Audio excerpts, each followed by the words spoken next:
जुले का एक ऐसा स्कूल जहां बच्चों को शिक्षा लेने के लिए खुद जद्दोजहद करनी पड़ रही है। जी हां, हम बात कर रहे हैं बिलाईगढ़ ब्लॉक के दुरुमगढ़ की, जहां मिडिल और प्राइमरी स्कूल की एक ही जगह पर संचालित हैं। जर्जर भवन के कारण यहां बच्चों की अतिरिक्त भवन, बरामदे, स्टाफ रूम और यहां तक कि पेड़ के नीचे बैठकर पढ़ाई करने को मजबूर होना पड़ रहा है। आप तस्वीरों में देख सकते हैं कि एक ही कमरे में तीन तीन कक्षाएं, अलमारी से बनाए गए पार्टीशन और बरामदे में चल रही पढ़ाई। जिस पिछले 4 सालों से बच्चे इसी हालात में शिक्षा ग्रहण कर रहे हैं, लेकिन शिक्षा विभाग अब तक इस ओर ध्यान नहीं दे रहा है। बरसात के दिनों में तो बच्चों की पढ़ाई पर और भी असर पड़ता है। शिक्षकों का कहना है कि समस्या की शिकायत कई बार विभाग से की जा चुकी है, लेकिन समाधान नहीं निकला।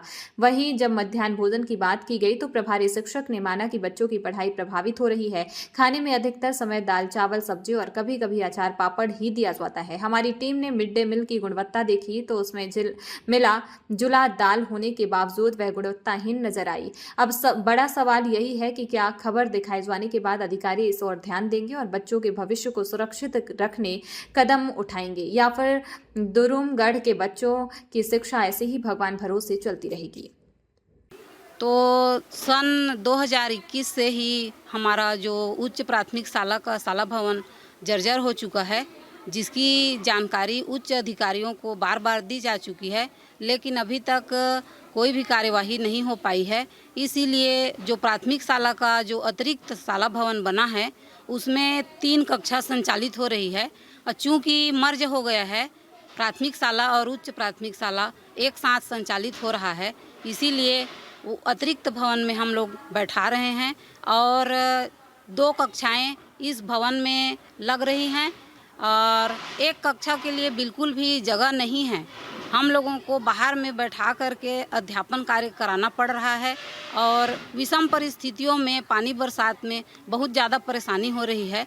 तो उच्च अधिकारियों से मेरी यही प्रार्थना है कि जल्द से जल्द हमारे स्कूल के शाला भवन का निर्माण कार्य कराया जाए। क्योंकि देखा ये भी जा रहा है कि स्टाफ रूम में भी बच्चों लोगों को बैठाया गया मतलब। हाँ, तो जगह की उपलब्धि अभी नहीं है, जगह पर्याप्त नहीं है, इसलिए स्टाफ रूम वही स्टाफ रूम है और उसी में हम लोग अध्यापन कार्य करा रहे हैं। क्या लगता है कि एक ही कमरे पे 3-3 कक्षाएं लगाए जा रहे हैं, तो बच्चों लोग के शिक्षा पर किस तरीके से प्रभाव पड़ता है? शिक्षा में तो प्रभाव पड़ेगा, लेकिन हम लोग जो है पूरी कोशिश कर रहे हैं कि बच्चे जो है अपना अध्यापन कार्य कर सकें और इसके लिए हम लोग सभी शिक्षक प्रयासरत हैं।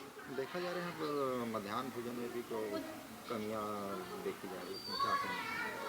हाँ, मध्याह्न भोजन तो सुचारू ढंग से यहाँ प्रतिदिन संचालित हो रहा है और कभी भी रसोइया लोगों की तरफ से खाना बनाने में कोई भी कोताही नहीं बरती जाती है।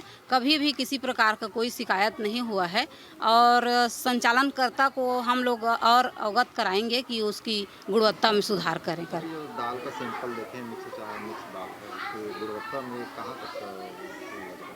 हाँ, उसके लिए हम लोग समूह को बोलेंगे, जो अध्यक्ष हैं उनको बोलेंगे। मेनू चार्ट के हिसाब से बनता है? मेनू चार्ट में तो बहुत सारे हैं। अब जो वर्तमान में उपलब्ध होता है सब्जी, हरी सब्जियां दी जाती हैं, बीच बीच में दी जाती हैं। जैसे आज देखा गया है कि दाल और चावल केवल बना है, उसके अलावा कुछ और चीज़ें नहीं है। हाँ, उसके अलावा मेनू चार्ट में पापड़ और अचार रहता है, तो वो भी दिया जाता है, बीच बीच में देते हैं।